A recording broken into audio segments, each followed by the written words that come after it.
Good evening and welcome to the December 15th, 2022 regular meeting of the Marysville Board of Education. Could I have a roll call, please? Mr. Ferguson? Present. Mr. Keck? Here. Ms. Savage? Here. Mr. Smith? Here. Mr. Vine? Here. And now if you'd all stand and join me in the Pledge of Allegiance.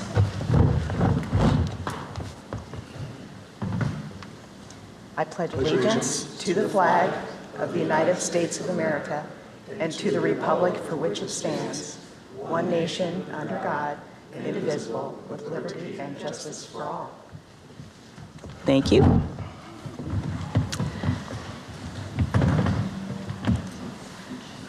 Okay. I would now accept a motion to approve the agenda for tonight's meeting.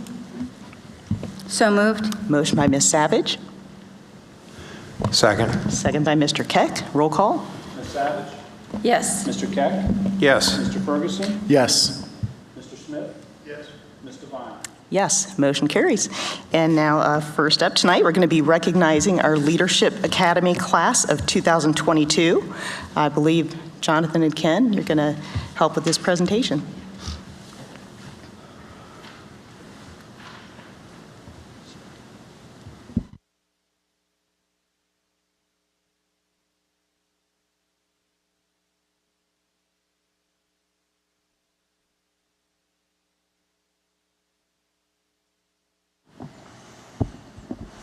Well, good evening, and we're super excited tonight to announce the first graduating class of the Leadership Academy.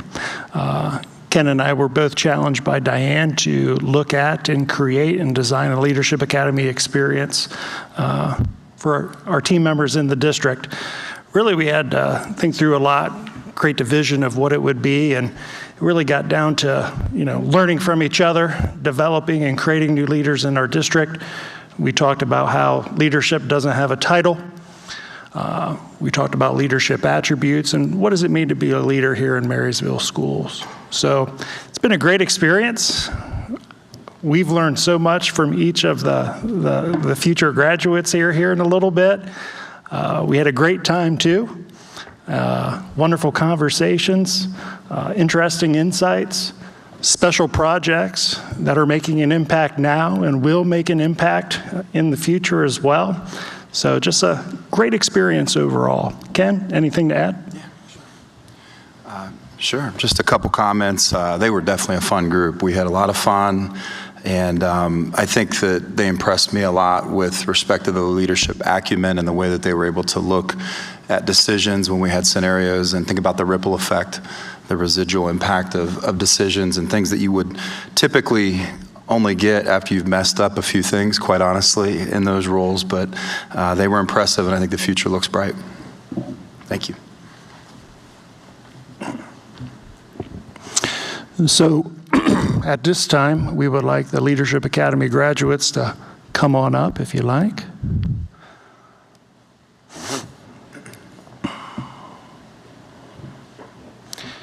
And again, it was a very impressive bunch, very impressive. I believe it. And I guess as they're walking up here, I was wondering if any of them might want to share a comment or two about how their participation benefited themselves or their instruction or partnerships between the buildings. Yeah, we can see here. Would anybody like to make some comments about your experience? They can come on up on the stage. Any of the Leadership Academy students would like to come up and make a few comments about your experience and what you've learned? And don't be shy. Cody, come on up.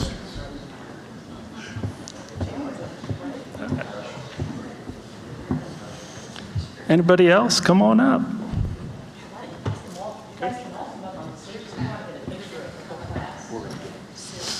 Well, good evening. First of all, I'd like to say thank you for the opportunity.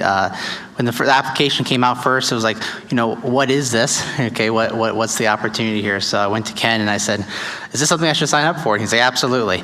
So I did, and it's been a great opportunity to really get to know the administrators across the building and see what leadership is all about.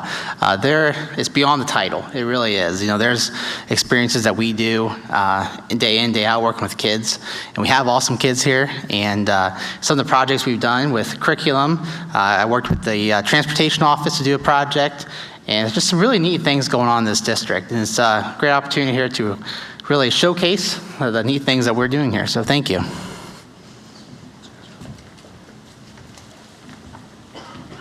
Hi there. Good evening. Tony Given. I just want to take time to just say thank you for the opportunity, just to be able to learn what leadership looks like in Marysville schools. I think the biggest takeaway that I had was what servant leadership looks like. That we're here right now serving as educators in the classroom to our kids, but what could that look like at a larger level in serving the community as a whole? We had an opportunity to learn so much about just I think the finance of schools and just how complicated that really is. And so I appreciate all that we've had an opportunity to learn here. So thank you.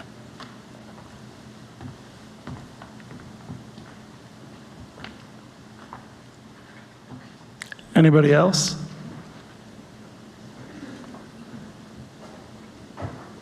All right. Well, we'll get started with the certificates, and they can be official graduates of the first Leadership Academy, class of 2022.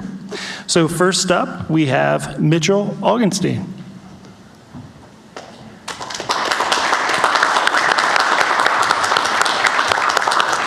Jennifer Della Hostria.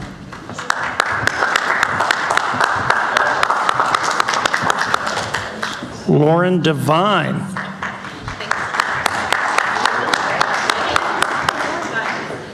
Carrie Faust.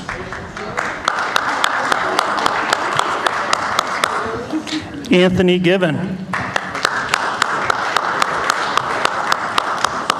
Kristen Lee.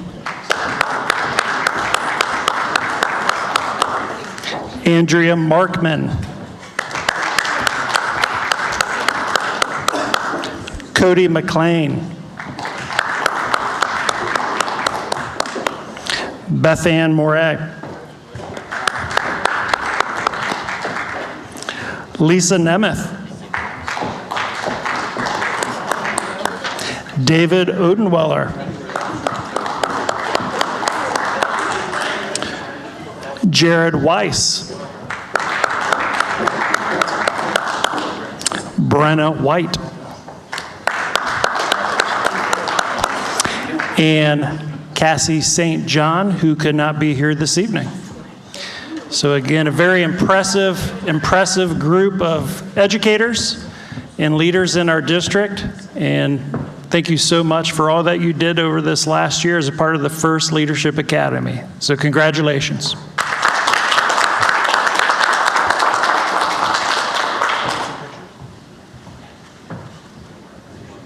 You guys want to organize? I think Jonathan's going to try to get a picture and kind of come in with the board a little bit.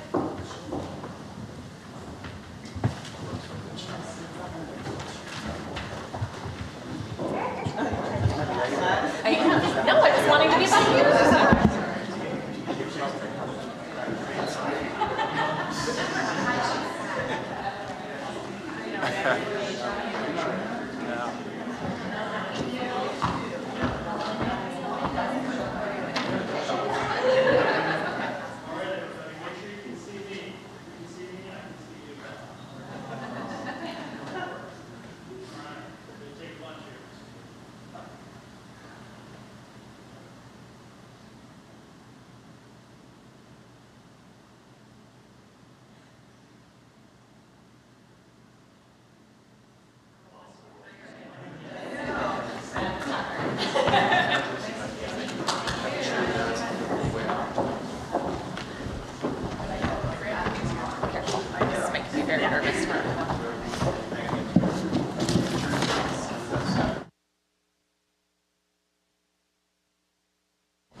Thank you all again. You've set the stage for future leadership classes, so it's going to be fun to see how, what kinds of things they come up with. So I really appreciate that.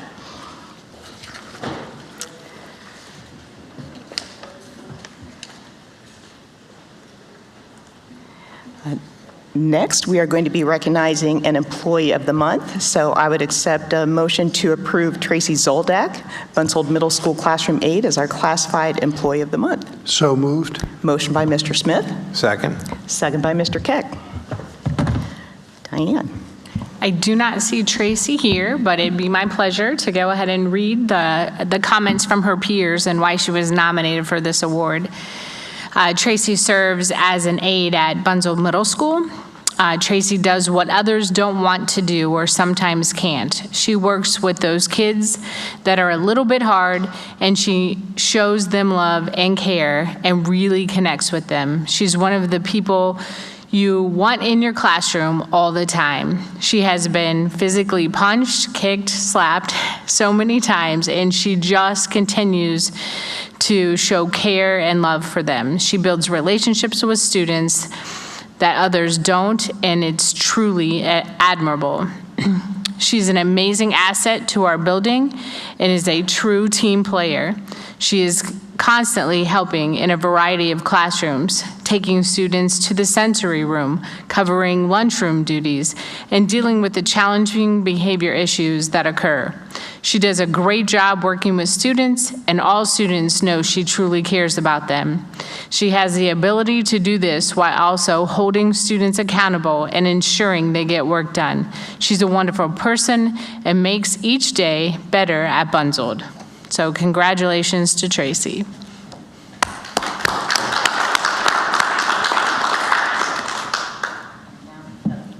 If we can have the roll call, we'll make that official. Mr. Smith? Yes. Mr. Keck? Yes. Mr. Ferguson? Yes. Ms. Savage? Yes. Ms. Devine? Yes, motion carries. And thanks again. Congratulations, Tracy. Yeah, so, no, that's right on. All right, next up, we have a presentation from Tri-Academy. Oh, I'm sorry, yes. I know, I had looked up there and I didn't. There's no public participation, correct? Okay, thank you. Then yes, next up, we have the presentation from Tri-Academy, Mr. Stackhouse.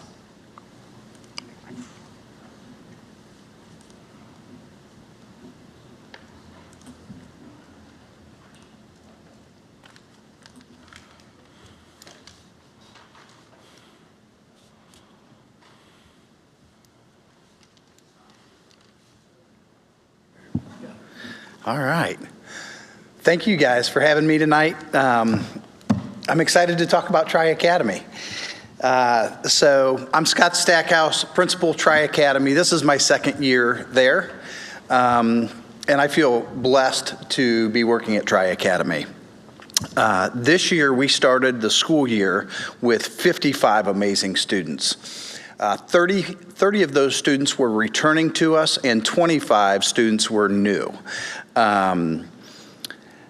Out of the 55, 40 of them are seniors who we plan on graduating on time and even possibly early, and the other 15 students are juniors. We've got wonderful kids who have joined our program, but it really starts with the staff. You know, I've been blessed to work with Marysville schools since 1997, and I've worked with a lot of staff, mainly at Marysville High School. Some of them are up here right now. And it truly is the people that are in the buildings that make things right.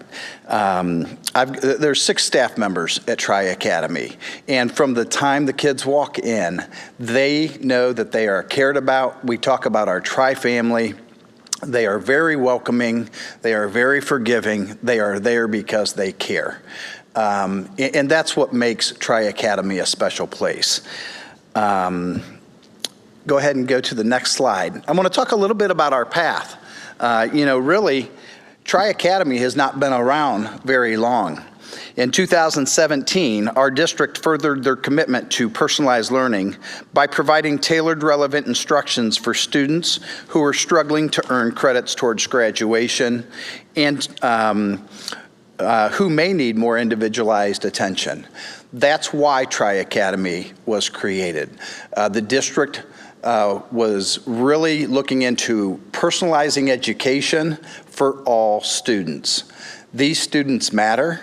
They want to learn. They have struggled with education for many years. And we are lucky to have Tri-Academy in our district. Tri-Academies remain committed to the core belief that we're all humans first and that we can reach our goals. Tri-Academy is highly supported learning community for students who would benefit from an individualized approach to stay on track for graduation. We have many kids, ultimately kids come to us mainly because they are credit deficient. And our job as educators is to get them to graduate. And like I said, we want them to graduate on time. It is not uncommon to have juniors come to Tri-Academy with 0 credits because the traditional building, for whatever reason, is not working. We're able to build connections and get them to where they need to be. We currently have a waiting list at Tri-Academy, and we bring students in as other students complete all of the requirements that are needed for graduation. So far, we've had 6 students who have completed all requirements to fulfill graduation requirements for the class of 2023. We're currently in the process of bringing new students over. And honestly, for me, that's a great time to get to know the kids. That's a great time to brag about what we do and what we have as a school district. Go ahead and go. Our commitments have never changed. Character. We believe wider world skills such as resilience and empathy are essential for student success in school and beyond. We are committed to designing coursework that will embed opportunities for students to acquire, develop, and refine these skills. For our community, we believe that our students thrive in community build and respect relationships and open communication. We are committed to creating a safe and supportive community within the school while also growing student awareness of the wider community by partnering and connecting with relevant stakeholders in the greater Union County area. Over the past few years, that's been a little bit more difficult, mainly because of COVID and restrictions. However, we look forward to getting out and being more involved and working with the Marysville or our community. We believe that education is the foundation of a strong future. We are committed to build students' hopes for their future by facilitating experience in which students can explore career fields and connect and align with their individual passions and talents. We also support students as they determine the post-secondary pathway necessary to achieve whatever their career goals are. Go ahead and go to the next slide, please. Our plan is very simple. First and foremost, all kids learn. And I know that that's a very general statement, especially in an educational environment. However, some of the kids that are coming to us have struggled so much, whether that be with anxiety, depression, whatever it is. Some students were struggling just to get in the door. They were not learning. They are now. They're in a safe place. They're in a place where they trust the teachers. So great things are happening inside of our doors. I would also tell you that our student population has changed over the past few years. My guess is COVID, but prior to COVID, the majority of our kids were credit deficient only. We are now bringing in students who struggle to get into a traditional building.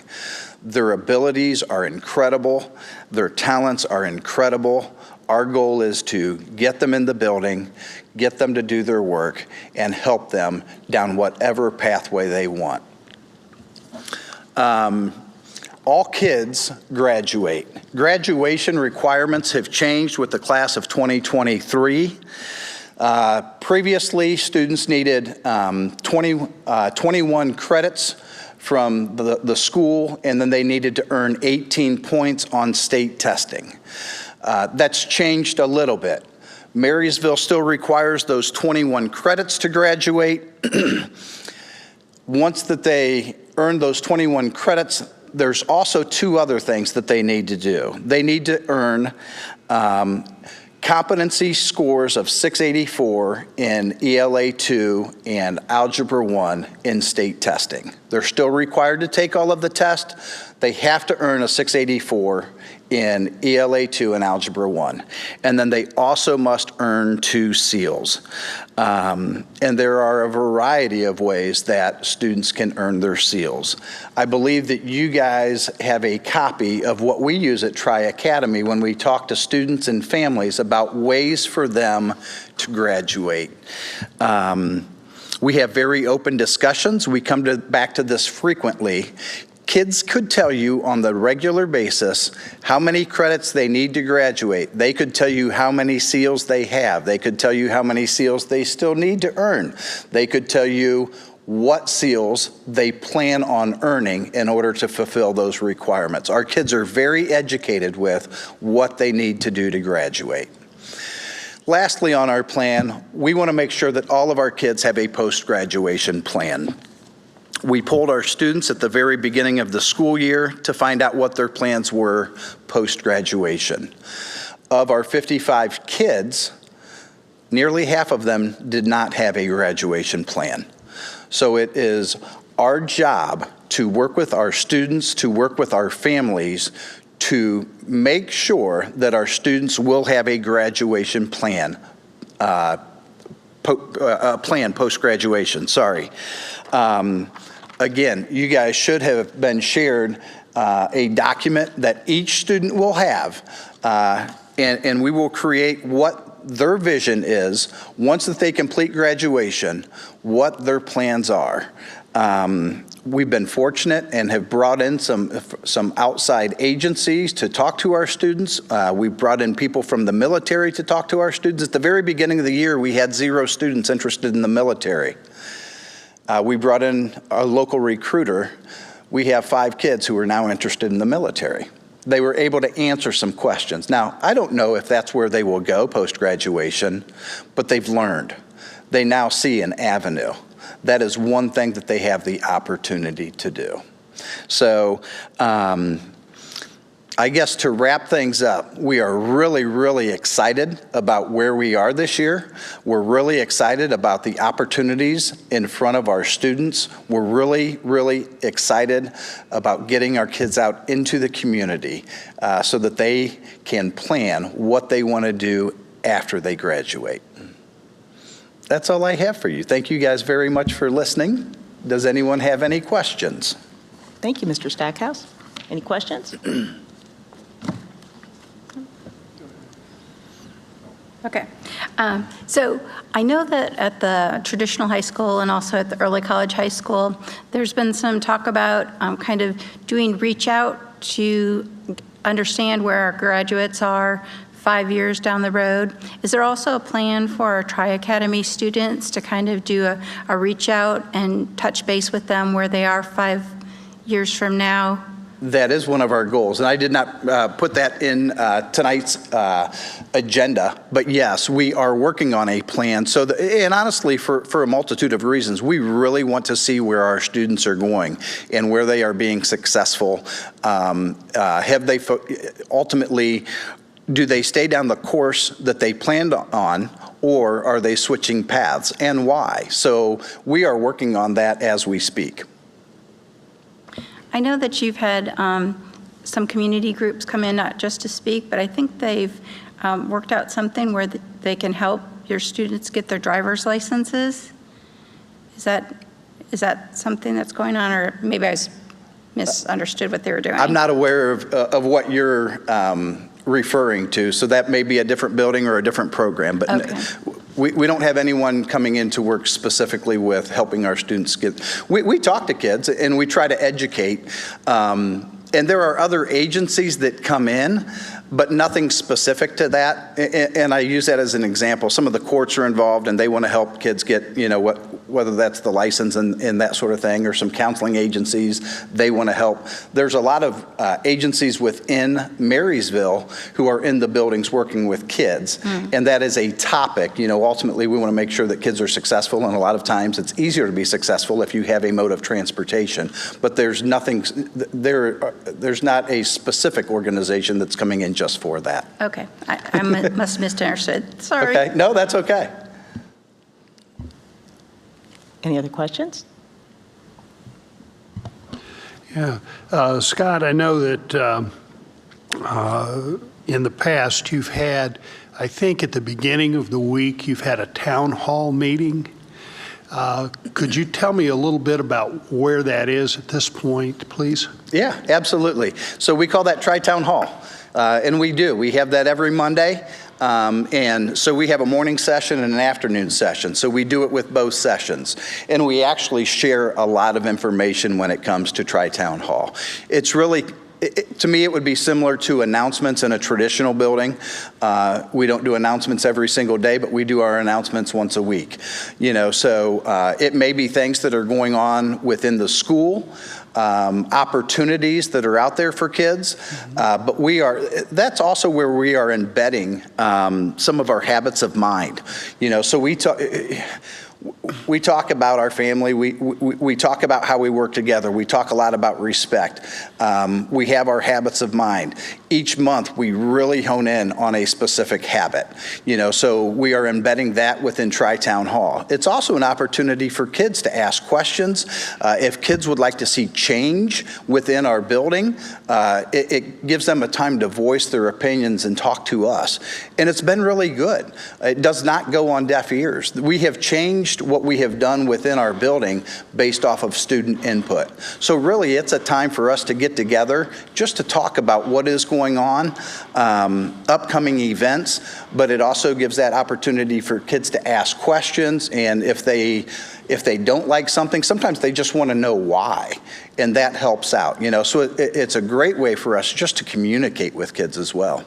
Yeah, when I first learned of that and had an opportunity to kind of see a little of what it was like a few years ago, I was really impressed because in personalized learning, students have to take control.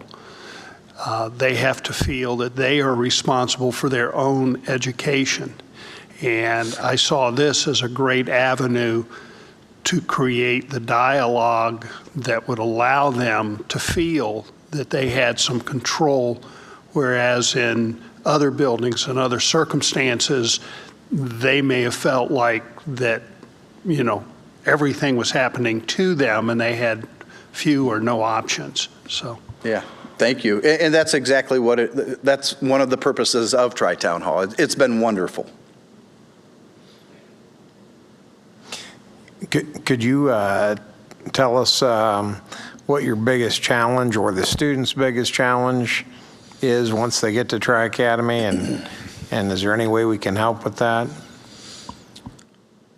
Boy, that's a great question, and I say that because every kid's challenge is probably very different. Some of our kids' biggest challenge is just getting to school, and we can provide transportation. However, sometimes it's having someone just waking them up in the morning. So we meet with every kid individually to see how. We are asking those questions. I appreciate you asking me that question so that it's clear that the schools want to help every single student, including every single student at Tri-Academy. It's unfortunate. You know, the majority of our kids come from trauma. There's a lot, and they're resilient. They want to be successful, but it's hard. And they're workers. They've got never give up attitudes, and it makes me proud. So I don't think that there is a singular piece that would describe what kids need. Every kid is so different. Their needs are very different. Thank you. Mm-hmm. Thank you, Mr. Stackhouse, for your presentation. And I'm grateful that we have you and your staff to provide hope and a future for many of our students. I do want to can you describe the process? How does a student go from barely waking up or getting into the door of a building, not having that drive, to embracing learning and achieving the success they need to graduate? Well, I would say it all begins with staff. And really, we've got a wonderful group of teachers. So when kids truly walk in the door, they do feel cared for. Kids know if you're faking it. We don't fake it. You know, we're real. We talk to kids like they're humans. We are as real as they come. I'm just going to give you a short story. We just brought in a young man a couple of weeks ago. Unfortunately, previously, the district filed truancy charges on the student. He would not go to school. His first week there, he showed up all 5 days. He was so proud of himself. He gave one of the teachers a high five. He said, I want to give you a high five because I've been here all 5 days. He can do it. He will do it. It's breaking down those barriers. I don't know what it is. You can say it's magical. I wish that I knew the answer. When kids get there, they thrive. And some of them, it takes longer to get them to start thriving, but we believe in every single one of them. You know, so a lot of kids right off the bat, they just start and they go. They're comfortable. They trust the teachers. They trust what we do. It truly is magical. That's wonderful to hear. You mentioned that some juniors or in the junior year have 0 credits. What's the process to catching up, you know, from 0 to, is it 21 credits? 0 to 21. How do we get from 0 to 21 in 2 years? Yeah. So there's a few things that we can do. Ultimately, because kids have already sat in the class, we can give an expedited version of what those classrooms look like. You know, so I may have a student who has taken Algebra and Algebra 2 and hasn't passed either of those. They can sit in a classroom with their math teacher and do Algebra and Algebra 2 and hit every standard that they need to hit. It doesn't have to be from September until May to get that credit. So we hit the standards that they need to know. They show that they can master these standards. We move on to the next standard.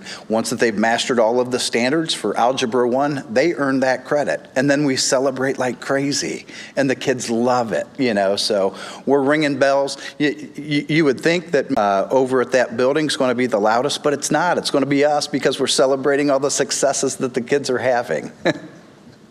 Well, I'm glad to hear it. Thank you very much. Thank you, Scott. I know, you know, anytime we come to your building, I think you can feel what you're describing to us, you know, and just the excitement of the kids. They're engaged, and it's always interesting because you go in and there's not a lot of kids there, but it just feels like there's so much going on and so much personalized attention to every single child, and just the excitement that they're showing too, and the pride, like you said. So thanks so much for continuing the tradition at Tri-Academy, and thanks for being here tonight. Thank you so much. You guys have a great day. You too.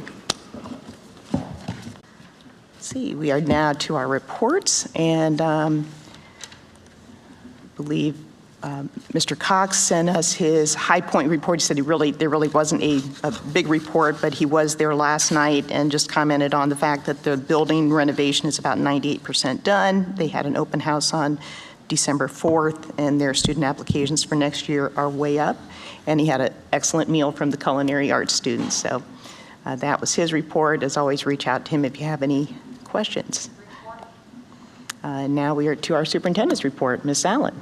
All right, thank you. I would give a quick enrollment update. We are up to 5,501 students. That's an increase of over 111 students from this time last year. Construction update, I think you're going to get a little bit into the GMP2 later, but from just the construction side, interior demolition at Edgewood is complete. The exterior demo will begin when we receive the doors and windows. Active demo will start at the Chestnut location next week. So there's some spray paint on walls and prep work that's taking place, but it won't be active until next week. I'd also like to take a moment to talk a little bit between our meetings. City Council approved their budget, which includes SRO for our elementary buildings in the city. I was informed late yesterday that the county has now approved Sheriff Patton's budget as well, which includes an SRO for Raymond. So good timing for that. Unfortunately, what I would also add is both departments are experiencing tremendous workforce issues, which are complicating implementing the program. The city will start placing officers in certain buildings in January, and they are going to flex 2 people between those buildings, and then they will incrementally add more SROs until all are in place in March. So as a reminder to all of you, Todd earmarked funds for our portion. It's a 50-50 split. Year 1, we will be paying additional to help offset the costs for cars and additional equipment that the city will be taking on, but then the rest of the agreement is a 50-50 split. We are thrilled that this is finally underway and want to make sure that I extend my appreciation to Chief Brooks and Sheriff Patton for their advocacy for these programs. We appreciate the continued collaboration with the city and the schools on this work. Preschool update. As you are aware, the district is adding additional preschool services after the start of the new year. This need is facilitated by an increase in 3- and 4-year-olds that are qualifying within the district's, and I would say there's a space limitation at Harold Lewis. We will be hiring supervisory staff, which is later in your agenda. We have 2 teachers, 2 aides, and OT support that will be coming this way as well. We're continuing to work with ODE to get everything up and running. The one person on the agenda later has specific background in preschool and will be a part-time person to help support Kim in that implementation. Just as a reminder, right now we are recognizing about 15 students per month. I would say pre-pandemic, we were about maybe 60 a year. So you can see that it's a substantial increase than what we were seeing previously, which is what has kind of resulted in this need. I also wanted to add to Mr. Cox's comments about the High Point Open House and congratulate the High Point team. Their open house was earlier this month, and if you have not had the opportunity as a board member or a member of the public to go up and see, the facility is very impressive, state-of-the-art, and is a great option for our students. So super proud and excited for them. That's all I have this evening. Thank you. Anybody have any questions for Diane after that report? Nope. Sure. With the SRO program, what's the onboarding process like for new SROs? So they receive training that the city will be paying for, that's required. And so the SRO and whoever they designate as their admin, which I believe is going to be Josh Dillahunt, will meet with that principal and go over expectations. Elementary principals have never had an SRO either, so we will be working to build that capacity on expectations and how we get them involved in, et cetera. Okay, thank you. For the preschool service, where is that located at Naven? Where is the preschool expansion? It will be located at Naven. Okay, and how does that impact our building capacity? I know. It's one classroom, so Okay. we're still in good shape. Thank you. Thank you. Treasurer's report. Todd. So on the agenda tonight, we have the guaranteed maximum price, or GMP2. I just wanted to note that at the outset, with this project, we said we wanted to stay within a budget of $5 million. So with GMP2 that is proposed tonight, as well as GMP1 that was already approved, we currently stand at $4.95 million. So under the $5 million, I'd also point out that within that 4.9, there's also over $150,000 of contingency that is built into that as well. And similar to last time, Mike and Peggy from Russilli are here to help answer any questions you might have, as well as our business manager, Ryan Walker. So I would just open it up now if there's any questions regarding GMP2 or the project. Any questions? Nope. Well, one, and of what the classrooms are going to look like and what the administrative offices and the rest of the Chestnut Street building were going to look like. Were we able to accomplish that? Is that all in this budget? Yes, so the design plan that we've shared with you before remains the same design plan. There are a few alterations that we made that were, for example, the soundboards you see in here this evening, rewrapping those. We went ahead and postponed that and took it off the work, but there wouldn't be anything from the design side that would look different. So we got all the walls and all the windows and all the doors and everything that we needed. Yes, sir. Thank you. I know, and I had asked Todd, too, that, if we needed to cut anything, did we cut any kind of safety features or not? And Todd said no. Correct. Yeah. And there was some comment about the furnishings for the Edgewood building were coming from High Point's renovation, leftovers from High Point's renovation. Is that correct? They were actually, those are the East Building furnishings, some of the East Building meeting room areas. The Edgewood furnishings are coming out of our furniture budget that is in the PI forecast that we have every year. And we are using several tables that large kidney-shaped tables for reading groups that you see in classrooms. We already have those, so those didn't have to be ordered. So we are reusing things that we have in the district as well. Thank you. We approved GMP 1. How do we look right now? I know it's kind of early. The interior demolition's complete at Edgewood. Are we on track? How's the budget looking like for the GMP 1?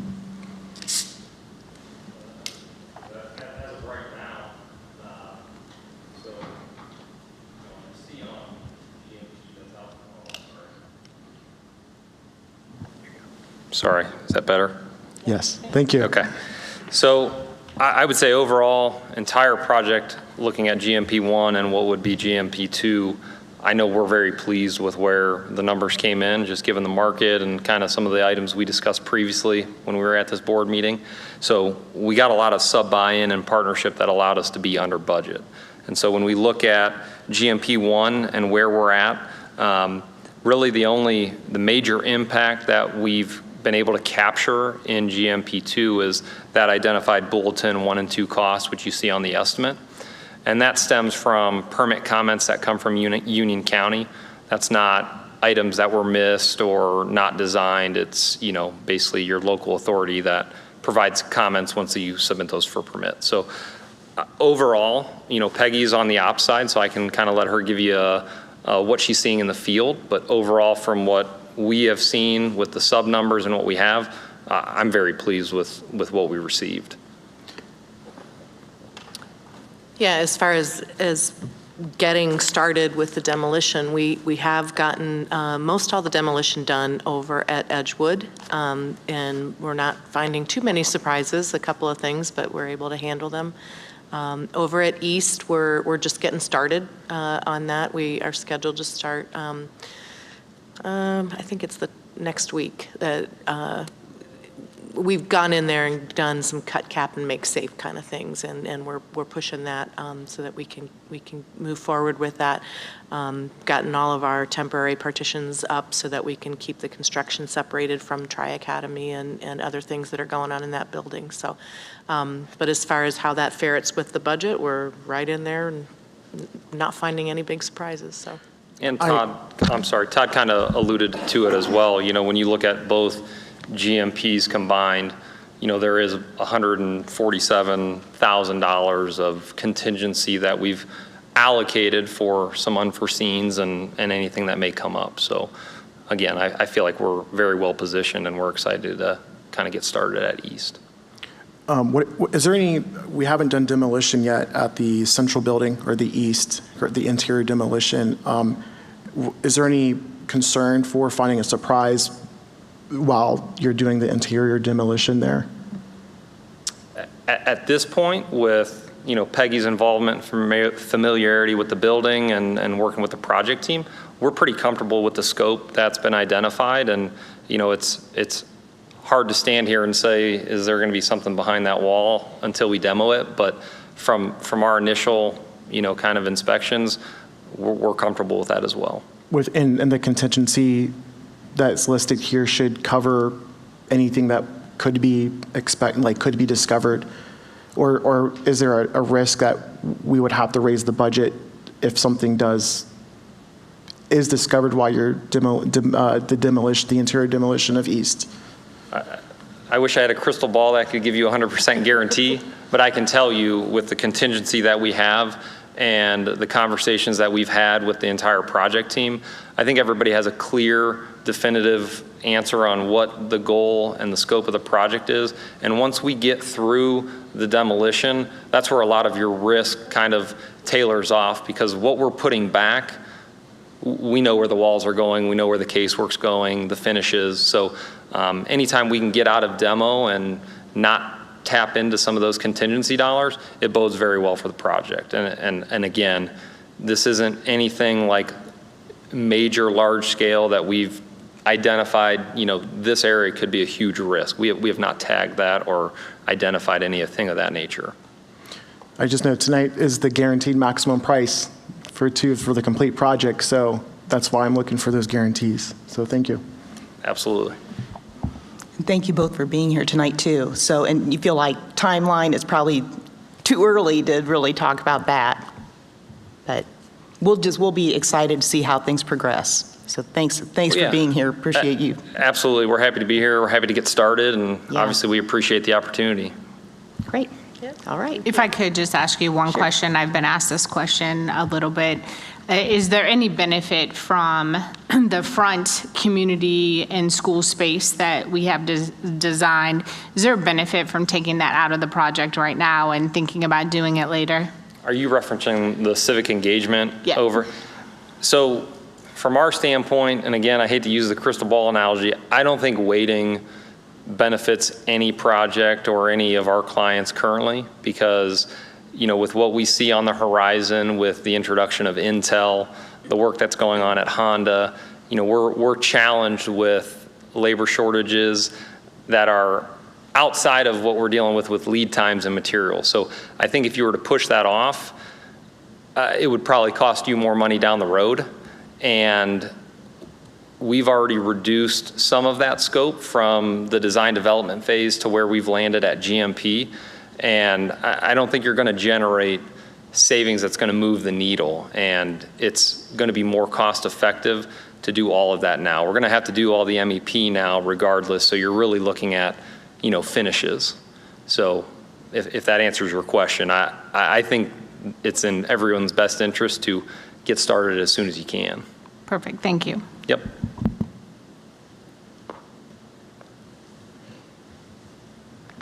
Okay, great. For my report, just real briefly, just wanted to mention that we did have that, as you all know, Mr. Smith and Mr. Keck had a conversation with board members on December 7th. Had a couple stop by and they had a nice conversation, and dates for our 2023 community coffees are on the website through April. We just have them on there through April at this time, but we're sticking to the Sunday before the board meeting from 2 to 3 at the library. If we have an opportunity to add some more, we'll try and do that as well. ED 411 was on December 2nd. I've attended that, I think, every year since it started, and they're just continued to talk about positive statistics for our region when it comes to economic development. And one of the keynote speakers, Matt Siegelman from Burning Glass, was talking about data and skills disruption, and he talked about how 37% of skills have been replaced with automation or new technology, and he wondered if education and training has kept up with those changes in the skills needed. And I was, looking back at our recently approved district strategic direction, and really a lot of the things that what Mr. Siegelman was suggesting are covered in our strategic direction, things like cross-curricular learning, problem solving, teamwork, partnerships with businesses, internships to focus on career exploration. And I just wanted to kind of a shout out that we're really doing a nice job when it comes to workforce development, economic development, and so great work on that. And then finally, just brief mention about how our January 9th organizational meeting, one of the agenda items on there includes board committee appointments. And with some of the orientation process with some of our new board members, there were questions about some of those board committees. So we took a little closer look at it and realized that the majority of those committee appointments are for topics that we deal with as a governance team on a regular basis, and we haven't needed to call those committees into action. So per our board policy at our January 9th organizational meeting, there will be a recommendation to dissolve most of those committees, knowing that if we need them in the future, we can always set them up again. So then the appointments that will remain will be for the items that we currently are covering as board members. So things like our OSBA legislative liaison, our Safety and Drug Committee, our Student Achievement, our Ohio High Point rep, things like that. So between now and January 9th, if there's anything different that you would like to see on that or any changes that you would like to see, just let me know. And that's it for my report. Do we have a Student Achievement report, Ann? Good evening. So I forwarded the Student Achievement newsletter to all of you earlier today. The initial article has to do with the top manufacturing article on a facility they've put together in Cleveland, which is a half training center, half museum, half field trip location for students, and it's designed to bring younger students, grades 6 and 9, through a somewhat manufacturing facility, let them do a little bit of hands-on activity, learning about jobs in the workforce that are more technical related. And I enjoyed the article, and I congratulate the Cleveland area for doing that type of activity. But I look back at what we're doing, and I think we're kind of amazing. Okay, the equipment that we have available at our hands here at the Marysville School District to train our students is incredible. In our partnership with High Point, also, the equipment that High Point has is incredible to train the workforce of the future. So congratulations on what they did. But I would really like to work at sharing with the community how fortunate we are and how far ahead we are on training our young people and introducing our young people to careers of the future here in Marysville. There's several other articles. 3 of the articles are related on mental health, the benefits of play, how to build relationships through group activities, and middle school focus for young teens, which is a challenge now and forever. Teen relationships are always a challenge, so I admire all middle school teachers. But that's it. It was actually a really good group of articles this time. Sometimes they're not as exciting, but these were very good. So I invite you to take a look at those when you have a chance. Great. Thanks for sharing that, Ann. Legislative report, Mr. Smith. Thank you. Hopefully you received my report.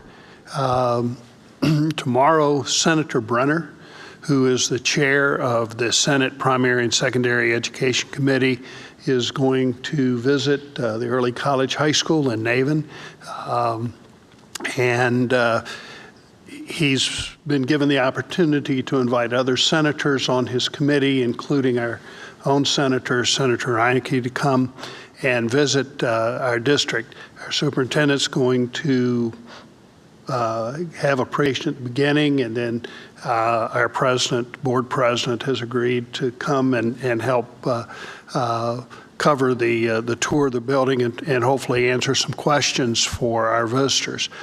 The last couple of weeks have been very hectic down in Columbus.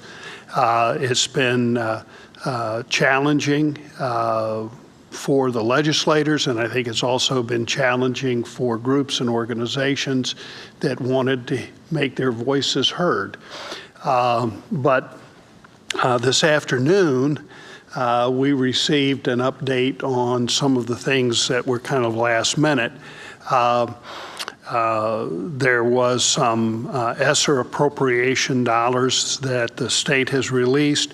One thing of note, House Bill 458 was passed, and one of the things that could impact our district directly is that this bill calls for the elimination of the possibility of an August special election. We have an issue on the ballot in May, and August would have been our second opportunity if it didn't pass the first time. The governor, for these bills, the governor still has to sign them, so there's a possibility that not all of these will be enacted into law. But that one did get a lot of support. Another piece of legislation that I thought had some potential impact on us was community reinvestment area modifications. Senate Bill 33 and House Bill 123 was actually the bill that got passed. And what they did was they raised the threshold for community reinvestment areas from 50% tax abatement to 75% before the school district has an opportunity to express an opinion on that. One thing that could help us is House Bill 554 that will allow educators who have retired, who have allowed licenses to lapse, to have an easier process for getting those licenses back into place. And so there may be some teachers out there that would be interested in utilizing the changes in that law and coming to work in our district. The last piece of legislation was Senate Bill 178. I noted that I'd gotten several messages. I think you received some. I contacted both of our legislators, our senator and our state representative, and encouraged them not to vote to get this out this year. The bill, and I put this in my report, the bill, when it was first introduced, was one paragraph long and one paragraph giving some brief explanation. And that's the way the bill stayed until December the 6th. And the bill that was, the substitute bill that was put in was 2,144 pages. And many groups, including OSBA, were unable to speak to this particular bill because they didn't have any idea what was going to be in it. And so the substitute bill was introduced on the 6th. It was passed by the committee in the morning of the 7th. In the Senate, was passed by the full Senate in the afternoon, went to the House, was assigned to a committee, and that's kind of where it ended up. It didn't go much further. So, but reorganization of the Department of Education will be a priority, and I would encourage people to pay attention to that. You know, there are some questions that have been raised, not necessarily that there shouldn't be any changes, but what types of changes and the extent of the changes. There are questions about the public involvement in the selection of the State Board of Education and the powers of the State Board of Education. One of the reasons that I invited Senator Brenner and others to come and visit was to give them a picture, a visit to a school district that is able to be very effective, and to show them that the real work of education is in the classrooms. It's not in Columbus. And changes in bureaucracy may or may not make things better, but the real changes that need to occur need to happen in classrooms with the teachers and with the kids in our state. And along that line, as things tend to be, tomorrow when Senator Brenner comes, I will show him a couple of emails that I received soliciting for donations to scholarship organizations. These are 501c3 nonprofit corporations that are asking people to donate to them, and it would then qualify for individuals for an up to $750 tax credit. So instead of paying $750 to the state, you could write a check to one of these 501c3s and make that contribution. Then you file your tax, and the state of Ohio would send you your $750 back.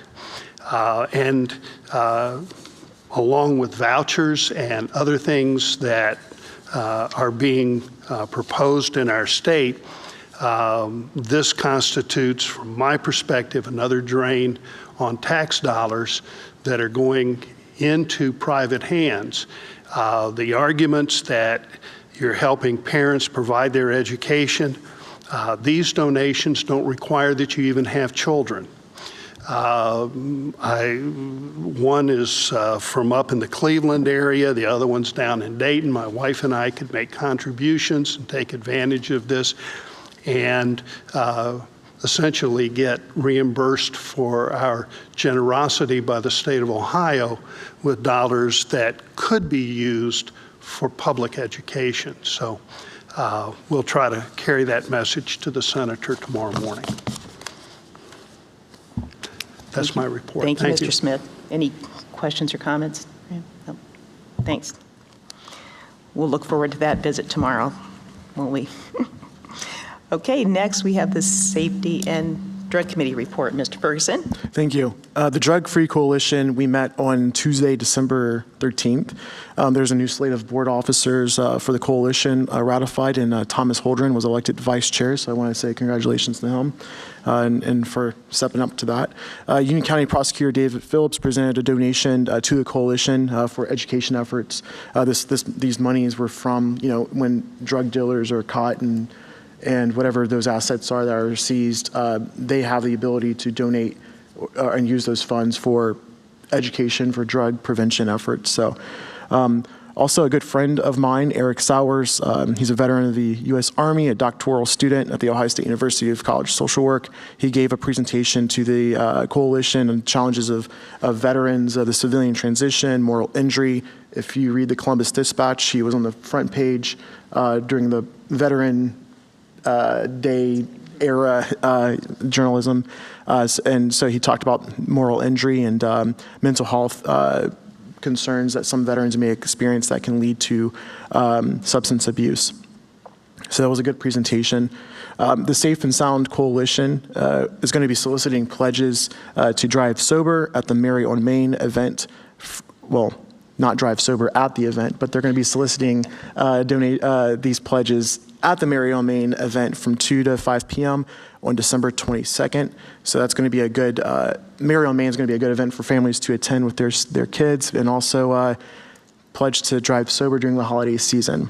So in January, TPLA students, right now I believe Marysville High School has 5 of these leadership students.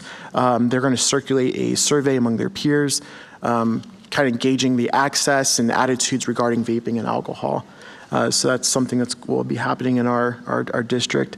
When it comes to policy matters, I kind of condensed it because we just had the lame duck end this morning at 6:15 or something around that time. So lame duck session's over. But the Ohio House Bill 513 it did move forward, and that prevents local municipalities from limiting the sale of tobacco products. Example is the city of Columbus. Their city council literally just passed a ban on flavored tobacco. And the State House would, the coalition believes this would infringe on local control, takes that ability away from a municipality and their elected representatives to make those decisions for them. The coalition doesn't have an official stance on this, but we are encouraging residents to contact Governor to express their opinions if they feel that communities like ours should be able to control the sale of that product or tobacco products. Also, the Union County Suicide Prevention Coalition, they met on the 12th. I just could not attend. They're going to draft some bylaws, set some goals for the upcoming year, and they want to look for meaningful ways to involve community in their work. So they're recruiting members from school districts, parents, youth to be a part of the coalition. If you're interested, please contact Tabitha Glass, or I can even meet myself for more information. Thank you. Thank you very much. All right. I would now accept a motion to approve the draft minutes from our November 17th regular meeting. So moved. Motion by Ms. Savage. Second. Second by Mr. Keck. Any corrections or questions about the minutes? Roll call, please. Ms. Savage? Yes. Mr. Keck? Yes. Mr. Ferguson? Yes. Yes. Yes. Motion carries. I would now accept a motion to approve the GMP 2 resolution. So moved. Motion by Mr. Keck. Second. Second by Mr. Smith. Any questions or comments? I do have a question. Does the board feel that it would be appropriate to table this until our January meeting? That way the interior demolition can be completed at Central East. This was a fact that I didn't realize, that the interior demolition was not complete yet. And I think it's wise to wait until that demolition's complete. That way there's a true assessment and we can get closer to that guarantee of this is our budget and there's no surprises. So is there wisdom in tabling this just until our January 9th meeting or the next regular meeting in January? I guess personally, after listening to them, I feel pretty confident. I mean, there have been people in that building for how many years now? I mean, I think if there were issues, they would most likely have surfaced one way or another. And I also feel like there's a lot of contingencies, that there's plenty of contingencies in there, and that there are other flexibilities that we have. And I guess the negative of not approving it is that slow down being able to procure bids or things like that, or to order things. And so I guess in my mind, I think that I'm very comfortable with approving it myself, but I'm one person. I kind of agree with that, if I could say that, because I think if we wait, the cost is just going to go up on all these projects. So, if we lock it in now, that prevents that from happening, and it allows them to go forward and get contracts signed and so forth. And the price of things are going up tremendously fast, and I don't think there's any monetary advantage of waiting, I guess is what I'm saying. Yeah. I mean, I agree with the previous comments, and I'm not in the construction business, so I don't know what sort of issues would cause a problem. I've done some home demolition before, but I know that the contractors have said they've looked at everything. As far as they know, they can't see anything. They've had an opportunity to inspect the building. Can't give a 100% guarantee, but I feel that they probably have more knowledge and better knowledge than I do. And I agree that I think if we decide to postpone this, then that means they're not going to be able to act for another 4 weeks. They're not necessarily going to be able to go ahead with the demolition. Things are certainly scheduled, but if we don't pass this now, I don't know what that does to their timeline, what sort of commitments they have to make and so forth, as Bill had mentioned. So, Which that did remind me, I pulled out when we approved it in September, the GMP1, and looked at the difference of every price on there, whether it went up or down, and basically it was it's about 4.4% higher in just that amount of time. And I know, January is not that far away and stuff, but I just think, I feel like there's more risk than reward to doing that. So I would say, okay. All right, then I would accept a roll call. Mr. Keck? Yes. Mr. Smith? yes. Mr. Ferguson? Yes. Ms. Savage? Yes. Mr. Vine? Yes, motion carries. I would now accept a motion to approve the treasurer CFO action items. So moved. Motion by Ms. Savage,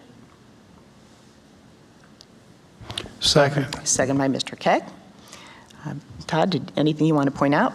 Really nothing out of the ordinary, just the usual items. I would just highlight some of the donations in there and just thank the donors that are giving generously to the district. Any questions or comments? All right, roll call. Ms. Savage? Yes. Mr. Keck? Yes. Mr. Ferguson? Yes. Mr. Smith? Yes. Mr. Vine? Yes, motion carries. I guess I should have seconded the thanks for all those donors. It's wonderful that we have people that are willing to support some of the things going on in our district. Next, I would accept a motion to approve a leave of absence for Lauren Devine. So moved. Motion by Mr. Smith, Second. second by Ms. Savage. Roll call. Mr. Smith? Yes. Ms. Savage? Yes. Mr. Ferguson? Yes. Mr. Keck?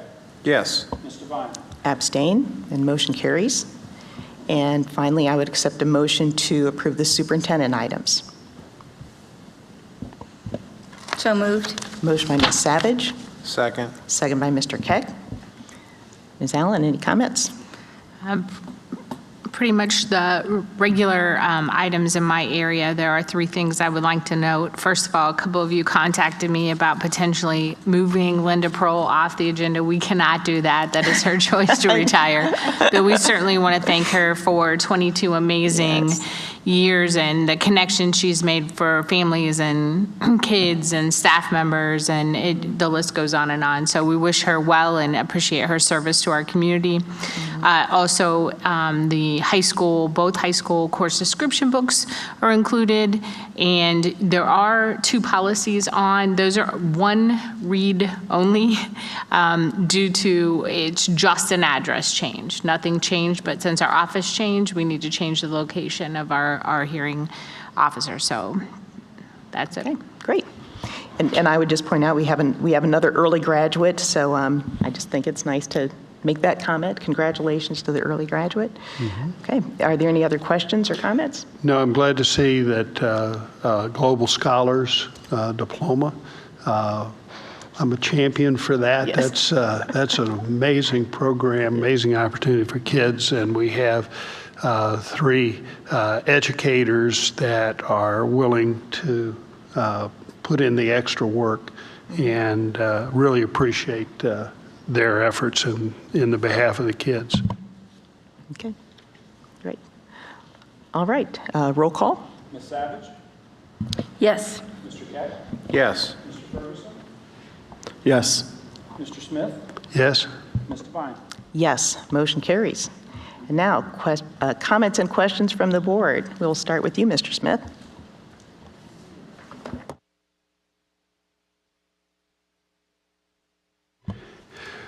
Mr. Keck and I had a wonderful evening, a nice discussion, and up at the Old Stone House Tavern. Did have one couple that came in, and we kind of hooked them a little bit.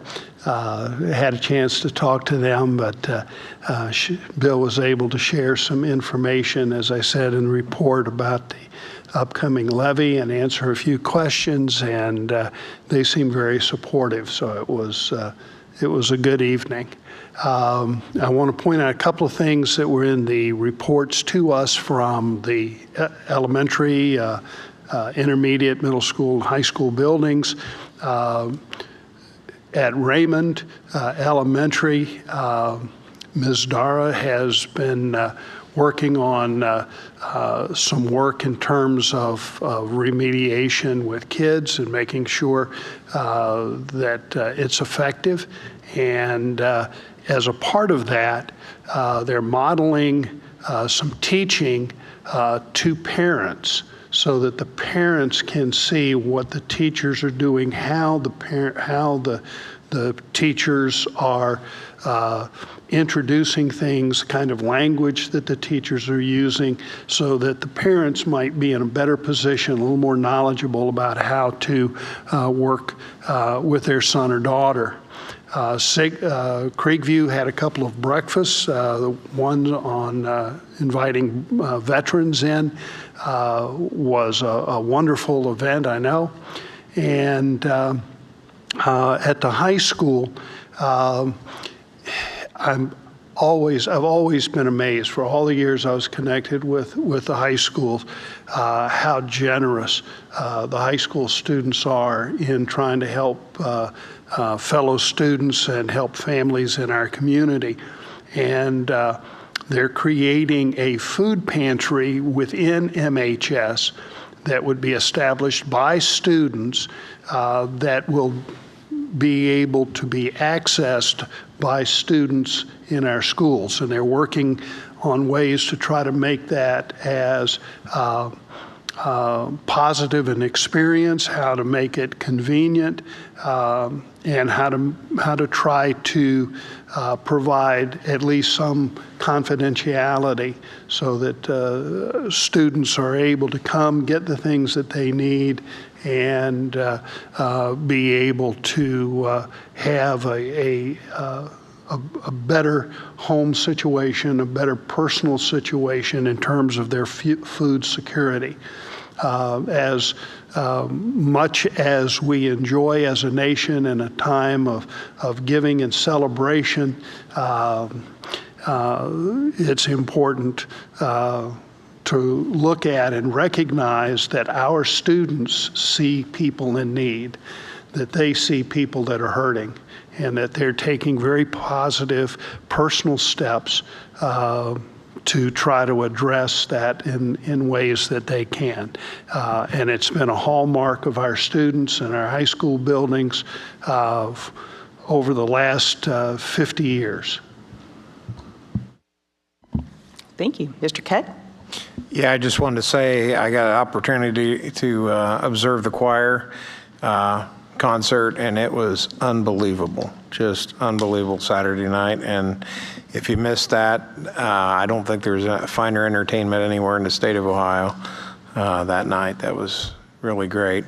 I also got to go to the STEM school, Early College High School, and observe their presentations yesterday, I guess it was. Memory's a little foggy there. It was just yesterday, and some outstanding presentations there, and the concept of doing those presentations is very outstanding also. So it was interesting to observe that. Thank you. Ms. Savage? I just want to say thank you to all the staff members that participated in the Leadership Academy. It's wonderful when people take the steps to step up and take a leadership role, because it's oftentimes difficult. Thank you to Mr. Stackhouse for giving us an update on Tri-Academy. I think Tri-Academy is definitely one of those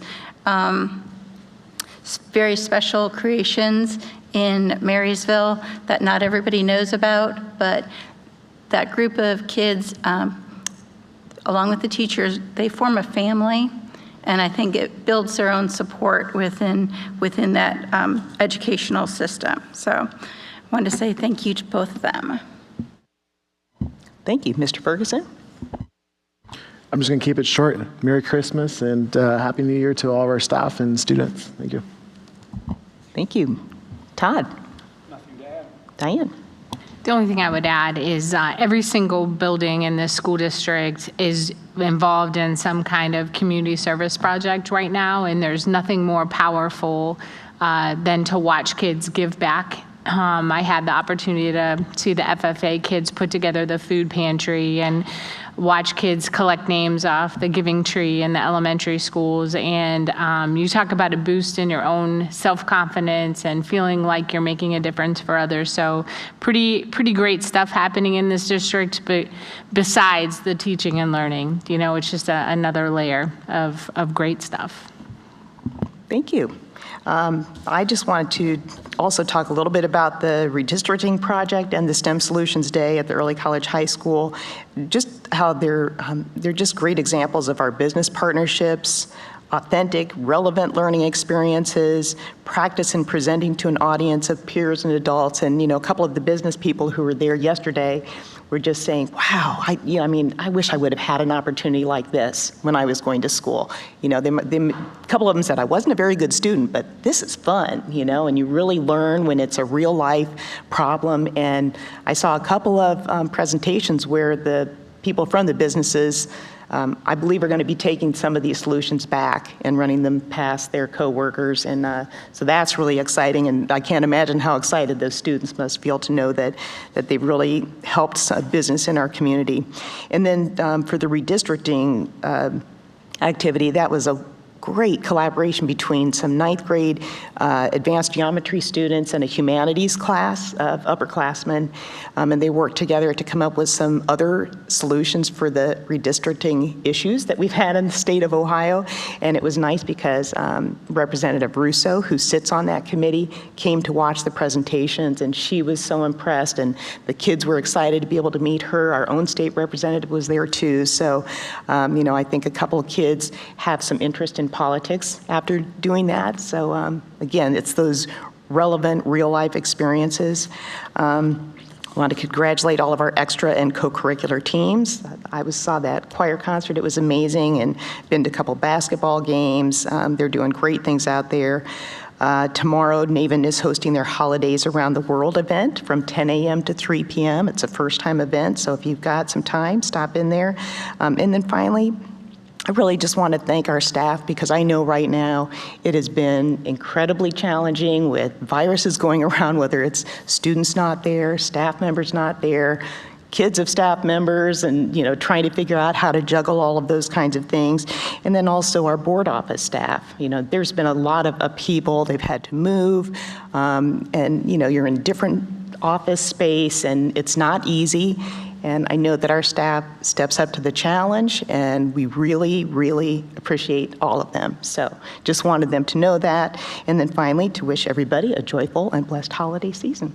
So with that, I would accept a motion to adjourn. So moved. Motion by Mr. Smith. Second. Second by Ms. Savage. Roll call. Mr. Smith? Yes. Ms. Savage? Yes. Mr. Ferguson? Yes. Mr. Keck? Merry Christmas, yes. Yes, motion carries. We're adjourned at 7:22. Thank you.